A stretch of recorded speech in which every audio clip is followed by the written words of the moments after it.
que está resolvido, não vai haver, general, não, ninguém vai intervir. Só não conseguir falar com um. Você sabe que vai falar com esse um. O comício não pode ter a menor interferência. A consequência imediata. No dia seguinte, no Ministério, todo mundo só comentava o comício e a revolta era generalizada. Isto é, nós tínhamos ganho numerosos elementos que ainda não tinham decidido romper com a legalidade, que é muito difícil, como eu já disse. Então, o comício do dia 13 nos deu uma série imensa de elementos corretos, leais, e que estavam ainda presos à ideia da legalidade absoluta. O comício da Central é uma espécie de tentativa para acelerar o processo das reformas. E muita gente não considerou que ele não fizesse aquele comício. Seria, sob certos aspectos, uma provocação. E que ele não anunciasse aquelas reformas, muitas que talvez não fossem possíveis de realizar. Aí o Jango, me lembro bem, declarou: não, eu não tenho problema de hora de ficar ou não no governo. O meu problema é que eu tenho que realizar essas reformas. Eu prefiro cair de pé.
No início da noite, 200.000 pessoas estavam concentradas na Praça da Central do Brasil. A multidão empolgou os oradores. Jango não decepcionou. Ao seu lado, sua mulher Maria Teresa era a presença que quebrava um pouco da tensão daquele ato. No mesmo palanque de madeira que Getúlio Vargas usava para suas aparições públicas, anunciou a execução de seu programa. Horas antes, ele tinha assinado os decretos se apropriando as terras improdutivas à margem das rodovias e ferrovias federais e encampando as refinarias particulares. Trabalhadores do campo já poderão então ser concretizada em várias partes a sua mais sentida e justa reivindicação, aquela que dará um pedaço de terra fácil para ele trabalhar, um pedaço de terra para ele cultivar.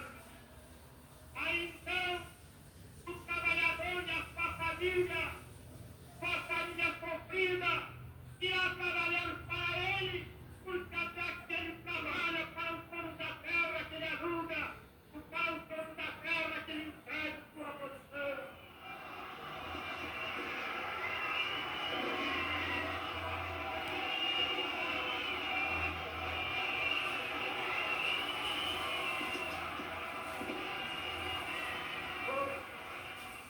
Com alto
Em São Paulo, a classe dirigente também se mobilizou contra as reformas.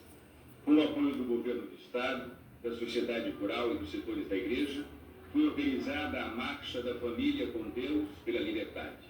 Ex-combatentes de 32 e as quatrocentonas paulistas levavam o rosário numa das mãos e na outra cartazes com alguns de seus mandamentos. O civismo matará o comunismo. Defesa da Constituição e da legalidade. Jango retirou-se com a família para São Borja na Semana Santa de março de 1964.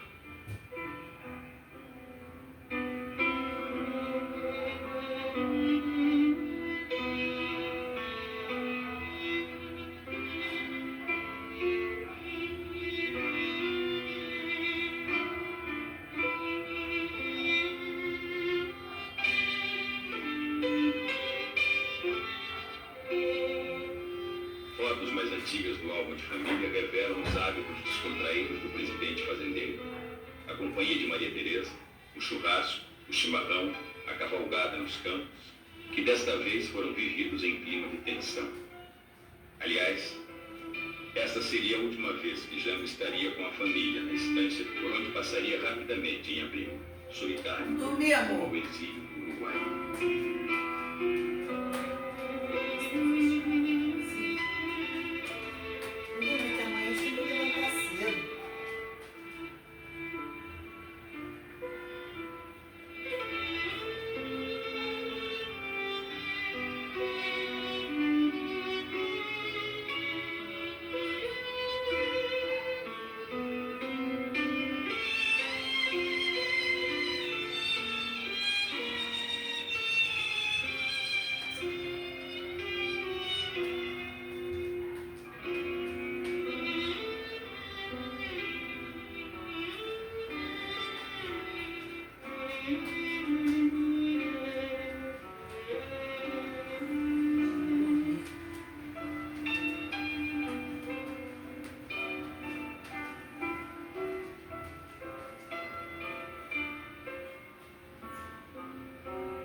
No final de março, depois de assistirem ao filme sobre o encoraçado Botequim, os sonhos povoavam a cabeça da marujada brasileira.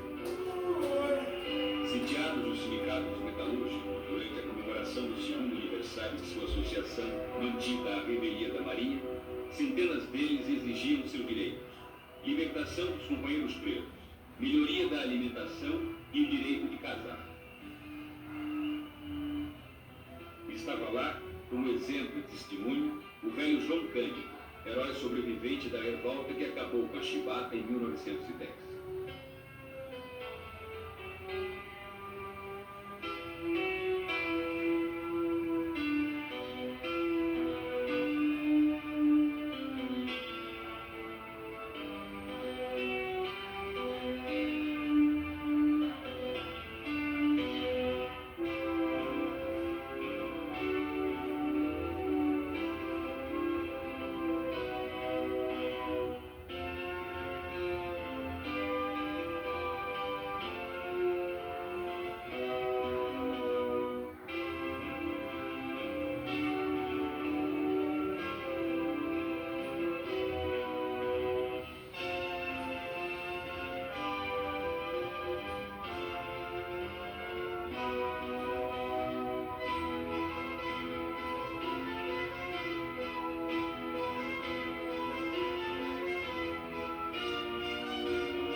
apoia os revoltosos.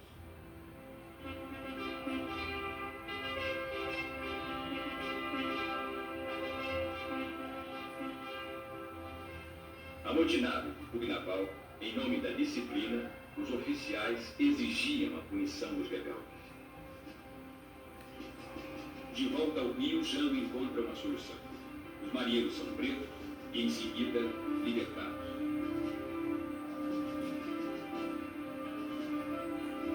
O ministro da Marinha se demite. O ministro do Exército, Jair Dantas Ribeiro, deixou o posto e foi internado vítima de uma crise renal. O impacto do episódio nas Forças Armadas provocou a adesão de oficiais legalistas ao movimento que depôs o presidente. Para eles era insuportável ver a hierarquia esfacelada. Já havia rumores de levante militar quando o presidente compareceu no dia 30 de março à sede do Automóvel Clube para ser homenageado pela Associação dos Sargentos e Suboficiais da Polícia Militar. O presidente falou energicamente que não permitiria a subversão em nome da ordem. Seu improviso de saudação aos subalternos era uma advertência tardia aos oficiais superiores.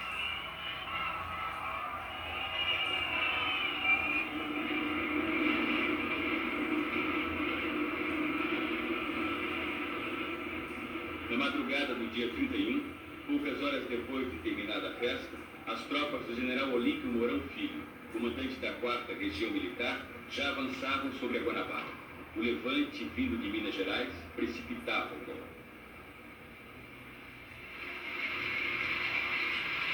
Na Guanabara, tanques do exército rolavam sobre a cidade sem encontrar resistência. A classe média exorcizou seus fantasmas, incendiando o prédio da União Nacional dos Estudantes. Na tarde do dia 1º de abril, na zona sul do Rio de Janeiro, já se comemorava a vitória. O presidente João Goulart tinha deixado a Guanabara, reduto do inimigo, seguindo para Brasília. A capital também não oferecia segurança ao presidente. Jango partiu para Porto Alegre. A batalha no Congresso seria rapidamente decidida. Presidindo a tumultuada sessão de 1º de abril, o senador Auro de Moura Andrade, num solene desprezo pelo destino das instituições legais, declarou vaga a presidência da República com o chefe do governo, João Goulart, em território brasileiro. Atenção! O senhor presidente da República deixou a sede do governo. Deixou a nação acéfala.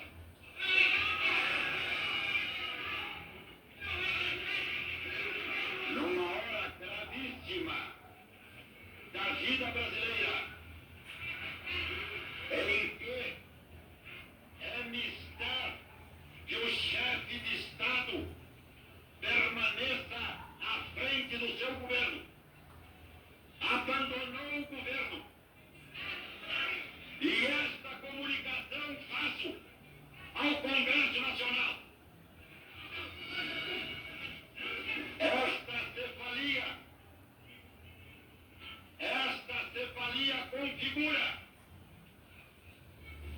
a necessidade do Congresso Nacional como poder civil imediatamente tomar a atitude que lhe cabe nos termos da Constituição brasileira para o fim de restaurar nesta pátria conturbada a autoridade do governo e a existência de governo.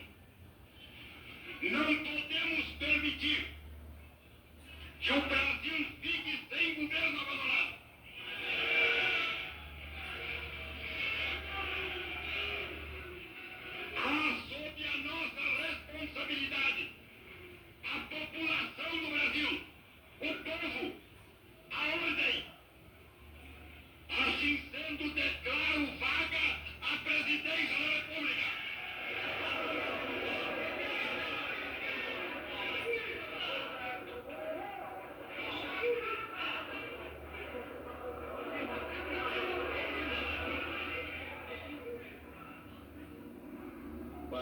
Grande do Sul, a derrota ainda não estava consumada. O ex-governador Leonel Brizola usava pelo rádio sua melhor arma. O povo nas ruas prometia reeditar a resistência de 61. Quando o presidente João Goulart chegou a Porto Alegre, já em plena crise, houve uma reunião na residência do comandante do Terceiro Exército, que era o general Latário Pérez. Aliás, uma grande figura humana e de chefe militar. Estava o presidente João Goulart, 8 generais e eu. E a minha proposta foi a seguinte: que o presidente se retirasse para o interior do Rio Grande do Sul, mais precisamente para a região de São Borja, e que, naquele momento, nomeasse o general Latário ministro do Exército, e eu aceitaria a nomeação de ministro da Justiça, e que nós iríamos tratar da resistência. Pediu a palavra ao general Latário e disse que estava inteiramente de acordo com a minha proposta. O Terceiro Exército possuía armamento para organizar corpos de civis que poderiam atingir a mais de 100 mil homens, além das tropas do Exército, e que considerava a situação complexa, difícil, que possuía alguns bolsões dentro do Terceiro Exército, mas que ele considerava possível defender a legalidade. A decisão final dessa reunião coube ao presidente, que decidiu que não houvesse resistência, porque considerava que seria um tributo de sangue demasiadamente grande que o povo brasileiro teria que pagar para restaurar seus direitos. Aliás, eu comecei a preparar-me para uma eventual reação de Minas Gerais 1 ano e meio antes de março de 64, quando eu convoquei o coronel Zé Geraldo para comandar a Polícia Militar. Eu lhe dei incumbência de prepará-la para uma reação, porque eu estava certo que, com as dificuldades que eu tinha com o governo, eles estariam querendo fazer uma intervenção em Minas. Então, eu preparei-me mais para uma reação a uma intervenção do que para depor o presidente. Magalhães tinha assumido uma responsabilidade nacional. E, nesse caso, ele achou que devia fazer, junto ao Palácio da Liberdade, um governo que tivesse também um caráter nacional. Para isso, ele convocou Milton Campos, Zé Maria de Alckmin e eu. Eu fui prevenido disso com algumas semanas de antecedência. E fui cientificado de que seria informado no dia em que fosse necessária a minha presença em Belo Horizonte.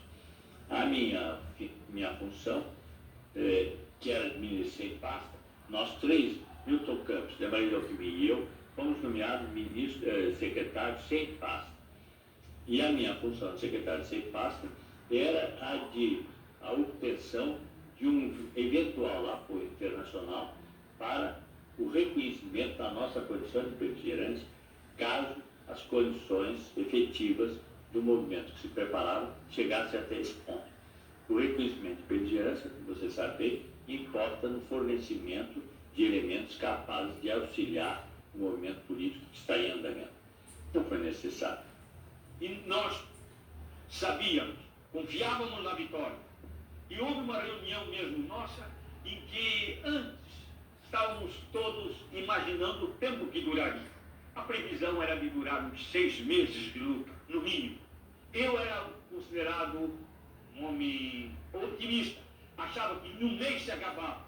O único que acertou foi o Golbery, que disse: cai como castelo de cartas. Apesar da surpresa, apesar do desgaste, já que já vinha sofrendo o governo, se o presidente João Goulart decidisse resistir, decidisse contra-atacar, ele dispunha ainda de tropas, ele dispunha de elementos aqui no Rio, para inclusive ocupar o Palácio Guanabara, onde estava o Lacerda conspirando, ele talvez tivesse ganho aquela batalha, ou pelo menos estabelecido uma luta mais prolongada. Mas ele resolveu não resistir. Foi uma decisão a meu ver até acertada, porque evitou derramamento de sangue. E hoje, depois dessas informações liberadas lá do americano, a gente está vendo o envolvimento que inclusive tinha o governo americano no golpe militar que estava se processando no Brasil. A história dos Estados Unidos tinham mandado navios no Brasil era uma coisa velha. Ela já tinha sido mencionada uma vez num programa de auditório da TV americana chamado Firing Line, que é do William Buckley. Ele estava entrevistando na época, no começo da década de 70, o governador, o ex-governador já na época, Carlos Lacerda.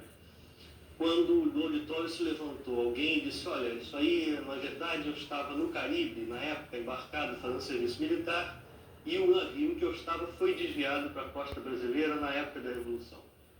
Havia histórias assim. E havia também a conversa de que talvez os Estados Unidos tivessem mandado realmente navios para a costa brasileira, mas eram só petroleiros. O que se descobre na Operação Brother Sun é que ela em conjunto era uma coisa muito maior. Ela de verdade incluía os 4 petroleiros.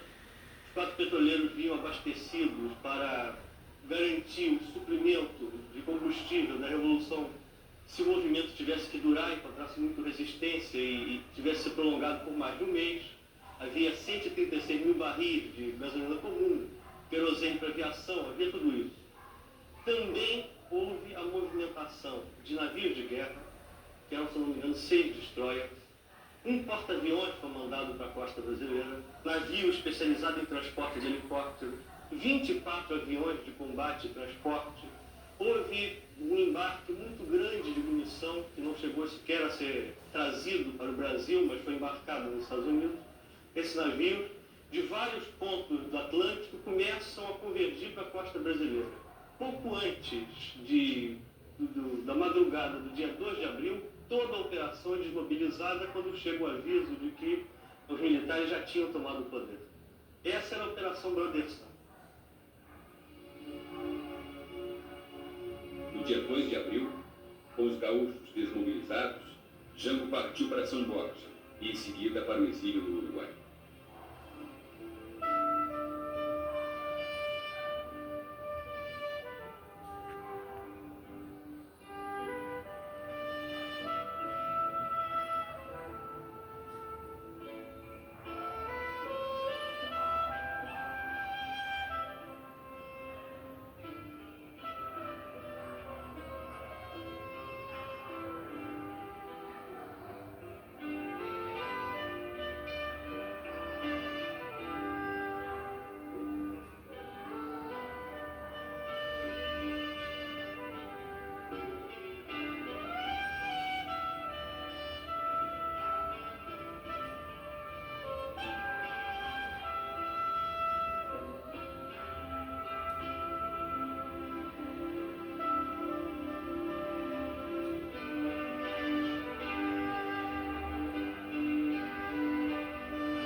A polícia de Carlos Lacerda prendeu a missão comercial chinesa acusada de terrorismo. Coube ao velho defensor de presos políticos Sobral Quim provar a inocência dos diplomatas. O líder comunista Gregório Bezerra, arrastado pelas ruas do Recife, foi jogado na cadeia.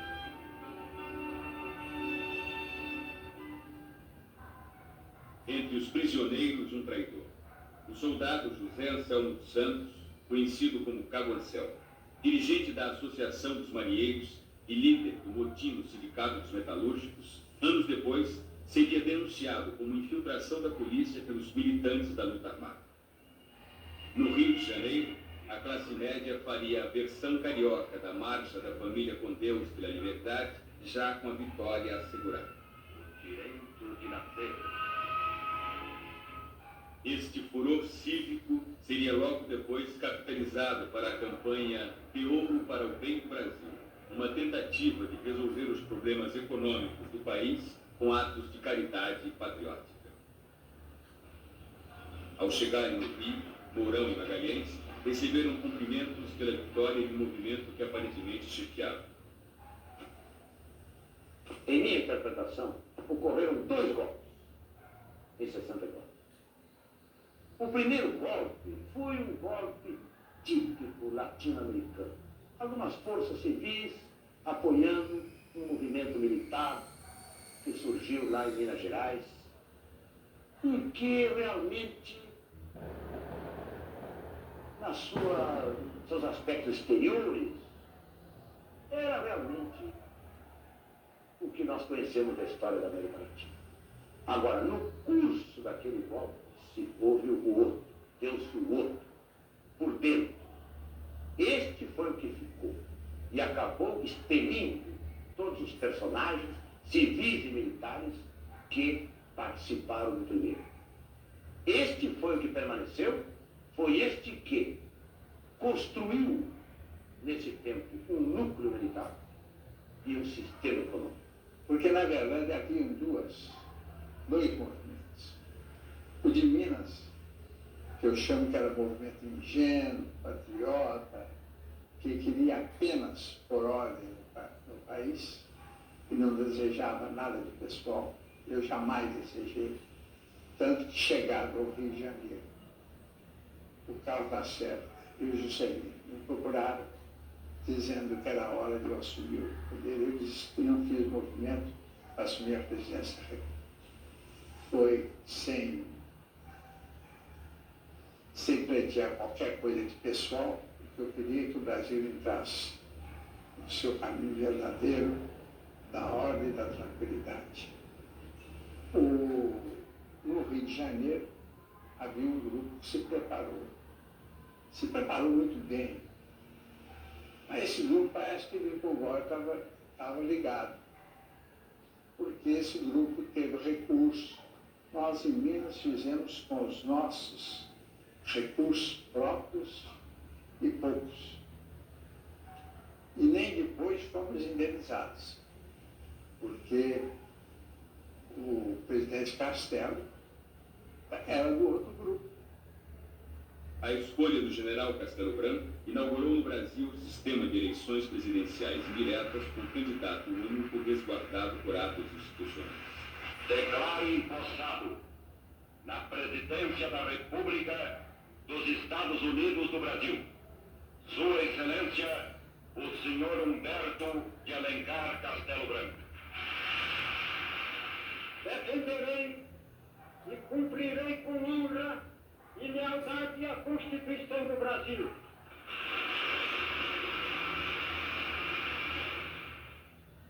Caminharemos para a frente com a segurança de que o remédio para os malefícios da extrema esquerda não será o nascimento de uma direita reacionária. Meu procedimento será o de um chefe de Estado sem tergiversação. No processo para a eleição do brasileiro, a quem entregarei o cargo a 31 de janeiro de 1963. 1964 fechava o ciclo dos coronéis de 54. Desta vez eles estavam unidos e tinham um programa. Os conceitos forjados na Escola Superior de Guerra substituíam a justiça social pelo desenvolvimento e a democracia pela segurança.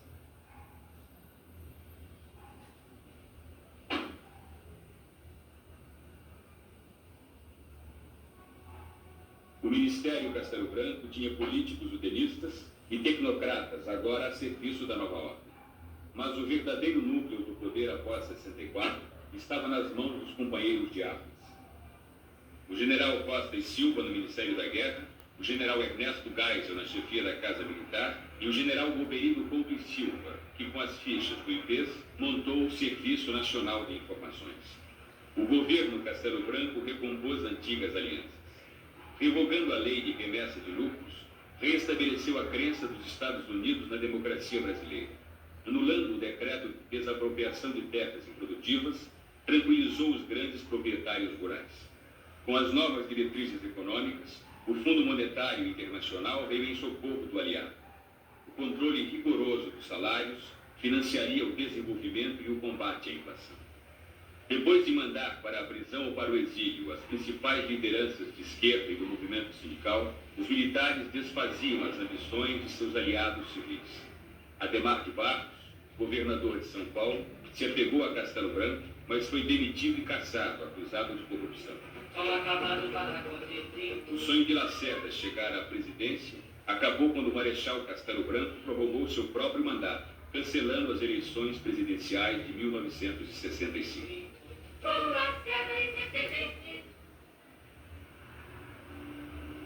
As eleições para os governos estaduais fizeram de JK o centro da resistência civil. A vitória das oposições para os governos estaduais em Minas e na Guanabara inquietou o governo.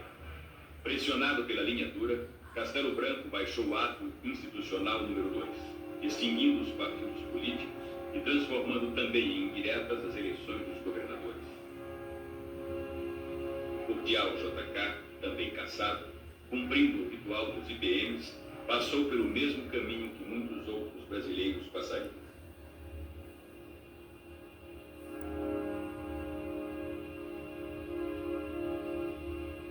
O fazendeiro Jango, exilado no Uruguai, vivia a angústia e as incertezas da espera.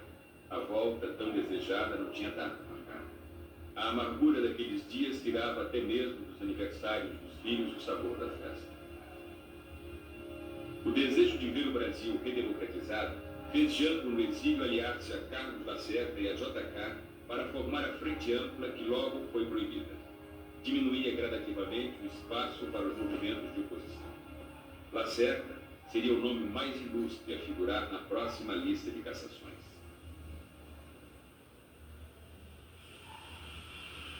O sucessor do Marechal Castelo Branco foi o general Costa e Silva.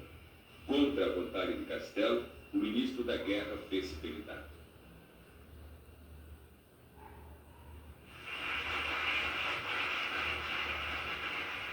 No Congresso, sob aplausos da Arena e o silêncio do MDB, Costa e Silva tomou posse. O novo presidente prestou juramento com uma nova Constituição, editada em 1967, que tinha desfigurado os princípios liberais da até então intocável Carta de 1946.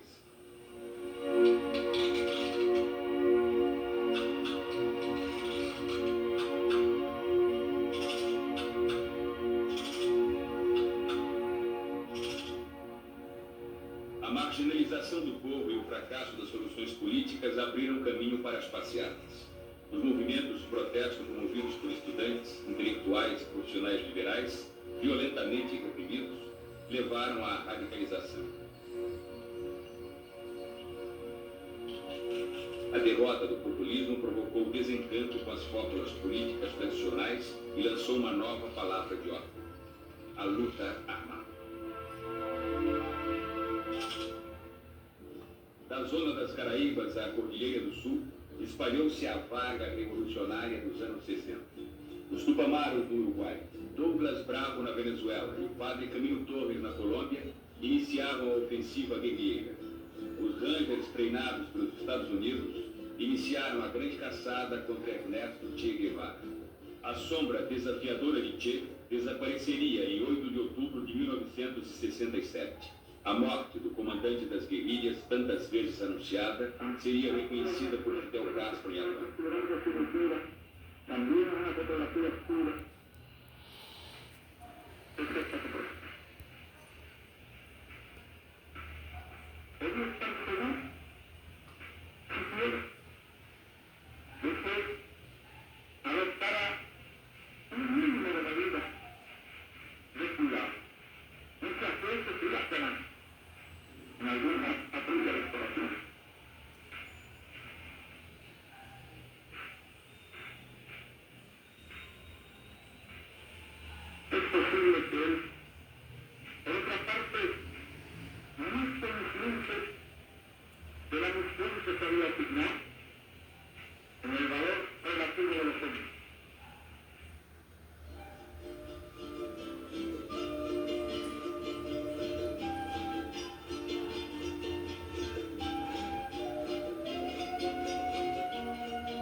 Da América. Na província de La Higuera, na Bolívia, um helicóptero trazia amarrado o corpo de Guevara. O general Hugo Banzer fiscalizava pessoalmente a operação. Estava nervoso como um caçador inferiorizado diante da presa. Ernesto Che Guevara, o revolucionário exemplar, estava morto. Sua imagem, com um fuzil na mão e uma estrela na boina, renasceria não só no terceiro mundo, mas nas rebeliões de 68 em Paris, Praga, Berlim, Berlim.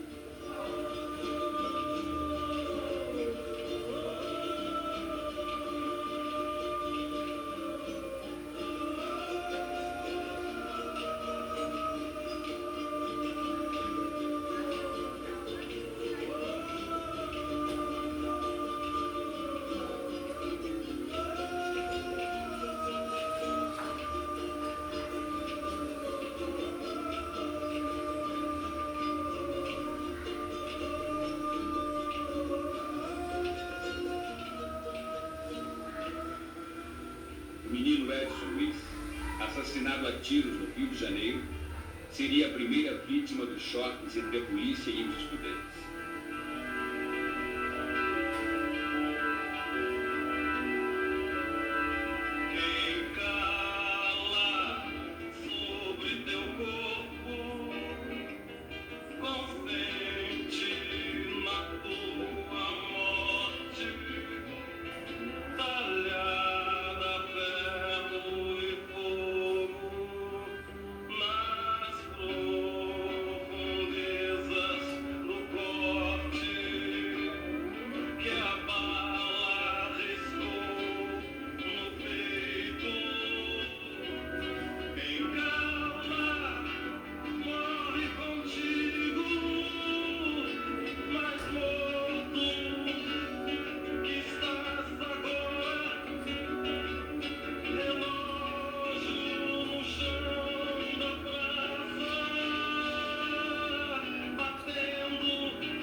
Sua morte motivou os grandes movimentos de protesto nas ruas. Claro, ficou decidido na Assembleia dos Intelectuais que eles comparecerão em massa passeata. Eu estarei lá, espero que vocês também compareçam. Você, Tony? Devemos comparecer todos. Eu vou como mulher, como atriz, como mãe, como cidadã. Eu vou porque eu quero que a opinião pública saiba que nós ainda temos muita coragem para desmanchar o mito de que o estudante está querendo uma coisa errada e a desordem. Eles são a nossa esperança e nós estamos de braços abertos para aceitar todas as suas reivindicações. Eu me sinto orgulhosa pelos que eles participarem. Estarei na rua, tenho 2 filhos universitários.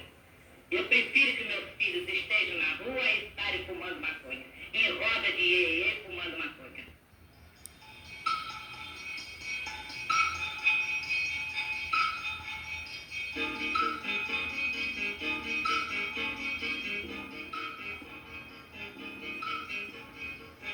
Vamos passear na floresta escondida, meu amor. Vamos passear na avenida. Vamos passear nas veredas no alto, meu amor. Há uma cordilheira sob o asfalto. A estação primeira. O pretexto para o endurecimento do regime foi um discurso do deputado de oposição Márcio Moreira Alves, o pedido do governo para processá-lo e a negativa do Congresso, tomada em defesa de sua soberania.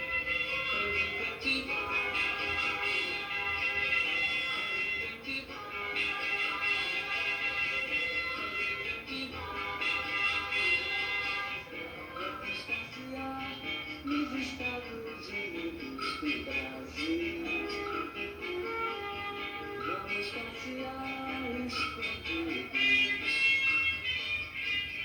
Em dezembro de 1968, de novo numa sexta-feira 13, o governo fechou o Congresso e promulgou o Ato Institucional número 5. O fechamento do regime e a repressão sobre as organizações civis neutralizou a oposição. A censura aos jornais, rádio e televisão abafou qualquer sinal de protesto. A igreja, que ficou do lado das forças que derrubaram Jango, reapareceu no final dos anos 60 como a única instituição organizada em defesa da justiça e dos direitos humanos. O assassinato do padre Henrique, colaborador direto de Dom Helder Câmara, marcou com sangue a nova orientação da igreja. Com a perseguição, a cassação de todo o movimento popular, a obstrução dos movimentos sindicais, faz com que a igreja reste como o único espaço onde o movimento popular possa se reorganizar. De certa maneira, a única instituição para a qual não se poderia nomear um general da reserva para ser o presidente da Conferência Episcopal ou para ser o arcebispo de São Paulo. Então isso faz com que o popular irrompa dentro da igreja. Depois do sucesso inicial, marcado por operações de sequestro e assalto a bancos, a guerrilha urbana e isolada do povo foi esfacelada. O ex-deputado Carlos Marighella, antigo dirigente do Partido Comunista, fundador da Ação Libertadora Nacional, ALN, morreu em São Paulo numa emboscada preparada pelas forças policiais. Prometió decir a los trabajadores, yo no voy a renunciar. Colocado en un tránsito histórico, pagaré con mi vida la lealtad del pueblo. No Chile, ainda foi tentada outra alternativa. Uma coalizão que congregou comunistas, socialistas, liberais e católicos progressistas elegeu o senador Salvador Allende. Candidato derrotado nas eleições de 52, 58 e 64, Allende chegou ao poder em 1970, propondo a via pacífica para o socialismo. A alegria do governo de Allende, a tentativa de conciliar socialismo com liberdade, acabou no banho de sangue financiado dos Estados Unidos. Viva Chile, viva el pueblo, viva los trabajadores. Em 1973, a CIA e a ITT financiaram a deposição e o assassinato de Allende. Em 1975, já não restava nenhuma democracia no Cone Sul, mas este painel ficaria ainda mais duro. Organizações policiais e paramilitares montaram a Operação Condor, com o objetivo de impedir qualquer ação política de oposição no continente. Em Washington, uma bomba acabou com a vida de Orlando Letelier, ex-ministro de Allende. Em Buenos Aires, foi sequestrado e morto o senador Michelini do Uruguai. O general Juan José Torres, presidente da Bolívia, e o general Carlos Prates, ex-comandante em chefe do exército chileno, foram assassinados por explosões de bombas. O presidente João Goulart sabia que seu nome constava nesta lista de políticos condenados. O maior sonho dele, a maior vontade que ele tinha era de voltar ao Brasil.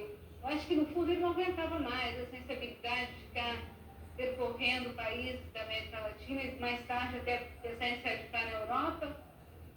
A vontade que ele tinha, a esperança que ele tinha, era de poder voltar ao Brasil. O sonho de retorno terminou no dia 6 de dezembro de 1976. Na sua fazenda em Mercedes, na Argentina, ao lado de Maria Teresa, morreu de um ataque cardíaco.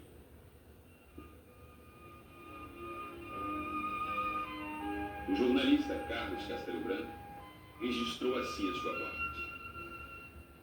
O presidente João Goulart, sem condições de voltar ao Brasil, compelido a deixar a Argentina e aconselhado a não permanecer no Uruguai, morreu como um peão perdido à procura do caminho de volta ao seu galpão.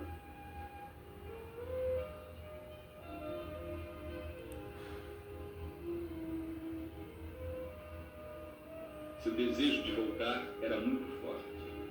Na fração de tempo que separa a vida da morte, voltaram as imagens da juventude em São Borja, da sua posse em Brasília, do 13 de março na Central, do enterro de Vargas. Do carinho do povo e do seu papel na luta pela construção de uma sociedade mais justa que lhe valeu o destino de ser o único presidente brasileiro a morrer no exílio.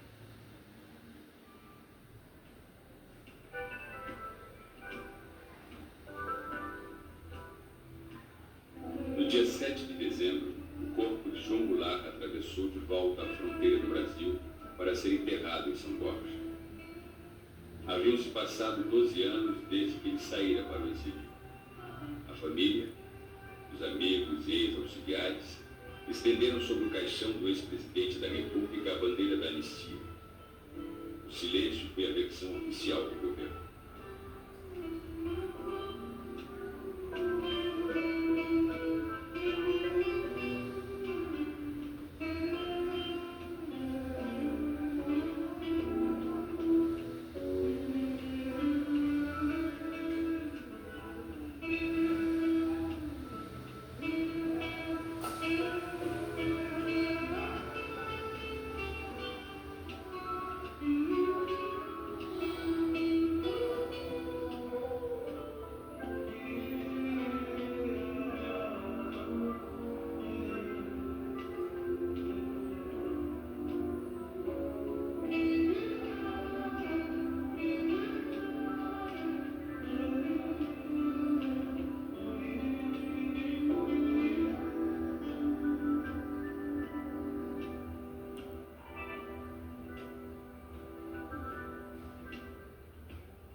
Lamento informar que o excelentíssimo senhor presidente da República, Tancredo de Almeida Neves, faleceu esta noite.